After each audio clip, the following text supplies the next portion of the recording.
it's Maya, and I am going to be talking to you guys about staying overnight at a client's house whenever you're in the role as a caregiver and also working overnight in the hospital.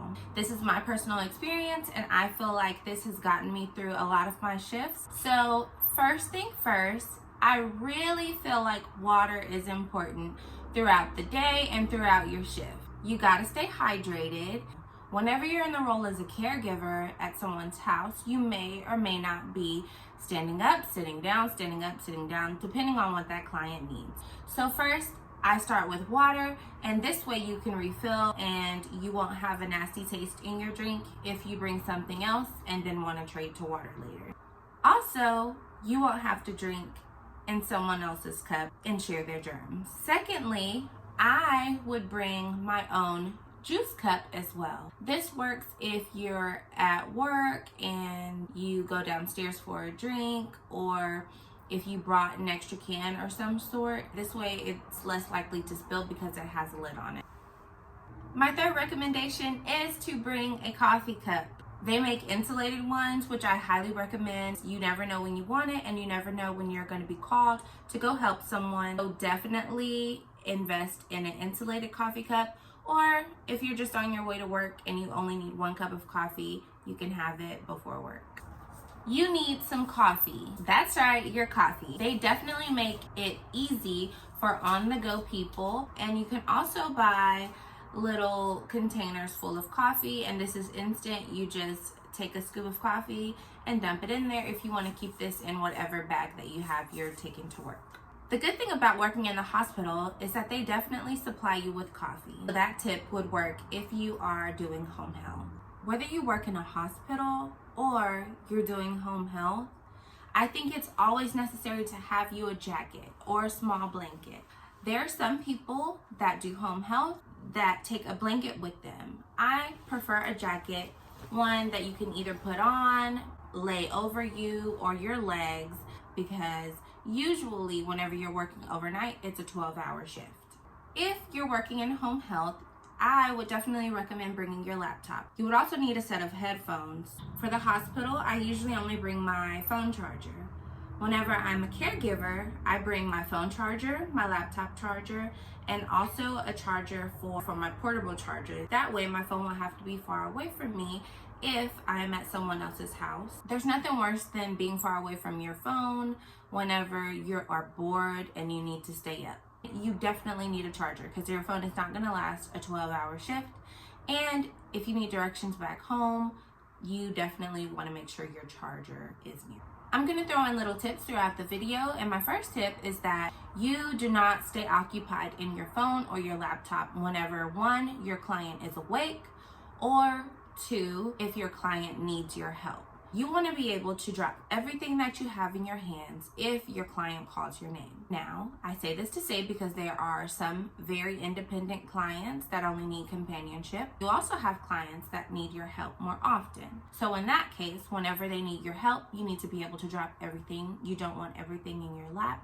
You want to set your station up to your benefit. Through the night, you constantly want to check on your patient. You never want to be so occupied in your personal things that you can't put your client first. At my job, I can bring certain things to keep us occupied through the night while our patients are asleep, because we cannot sleep on the job.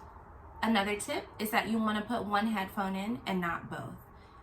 And certainly don't put your head down as well as having 1 headphone in. Either way, they don't want your lights in their face while they're trying to relax. Another tip that goes along with that is that while they're up, that's when you want to fumble through all your belongings. You don't want to wait till they're asleep to think about something that you need and it's at the bottom of your bag and you have to fumble through that, because that interrupts their sleep. You want them to get a really good quality of sleep at night, because rest is key for healing. Be ready for frequent interruptions through the night. Night shift is not what you think. Night shift, you are actually very active through the night. What helps is if you have a checklist. You can make a personal checklist, and you can also have a checklist for your patient. Your patient probably needs his blood pressure checked, his pulse checked, his respiratory rate checked, and if they're incontinent, they will need frequent checks for that as well. There are some patients that need medications, and you will have to administer them in the morning time. If you make a list of the lists that you need to do for them and check them off, you can make sure that your duties are completed. On a personal level, you can always bring a planner, and that's one thing I definitely recommend because life goes on and we're usually asleep during business hours. So at that point, you definitely want to make sure you have everything done. When your body's awake all night, during the day, you just want to crash. So in order to make sure you have your personal life in order, you may want to plan things while you're at work and have a little free time. If you bring determination with you, you can also multitask and study at work. Some jobs, like mine, they allow me to read. I use this time to catch up on any study material that I need to have completed. You can get your reading done and also have a study income. You may want to bring cash or your credit card. There are some clients that you're allowed to leave and have lunch, or there are some moments that the nurse is there that you can leave and grab you and or the client something to eat. Nothing's worse than thinking that you'll be fine all night without eating and you have an opportunity to leave and smell good food. In this case, you cannot use the client's money, so it's nice to have you spare change.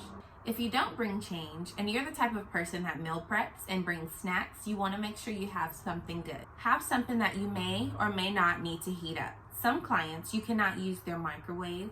Some clients, you can. It's my recommendation that you do not eat heavy during your shift or right before your shift.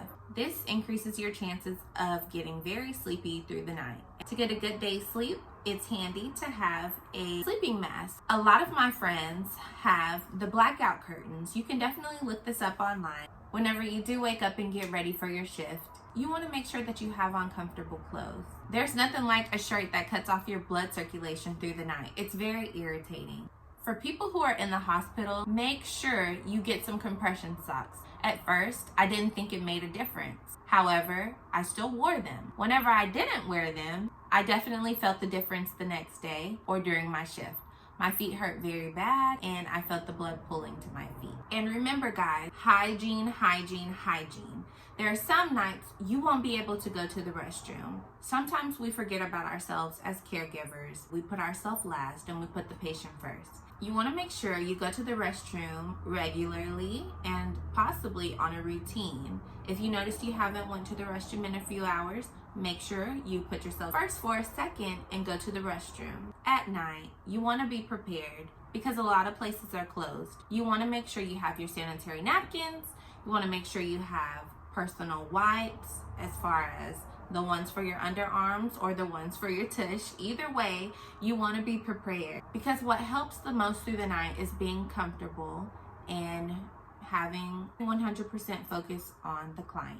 A lot of times I bring a brush to work because when day comes, you probably look crazy because it's life. There's times where you can lean on your hand or you can scratch your head and you mess up your hair. A common misconception is that night shift gets to sleep. Let me tell you, that is not true. There is no way that we could keep our job and fall asleep on the shift. Some people, whenever you're in the role as a home health aide, some people actually have cameras in their house and they most likely have someone watching them for them just to protect their safety. So it's in your best interest that you do not fall asleep on the job, no matter what job you're at. A lot of times I bring a neutralizer spray. That's a wonderful thing to have in your bag so that, again, you increase you and the patient's comfort level. You're going to be washing your hands a lot, so you definitely need hand lotion. And since all night we're not talking, our mouth gets very dry, and you may want to bring a toothbrush and toothpaste in order to freshen yourself up so that whenever you speak to someone, it doesn't smell unpleasing. Thank you guys for staying till the end of my video. Please give this video a thumbs up and hit the subscribe button, and I'll see you guys next time.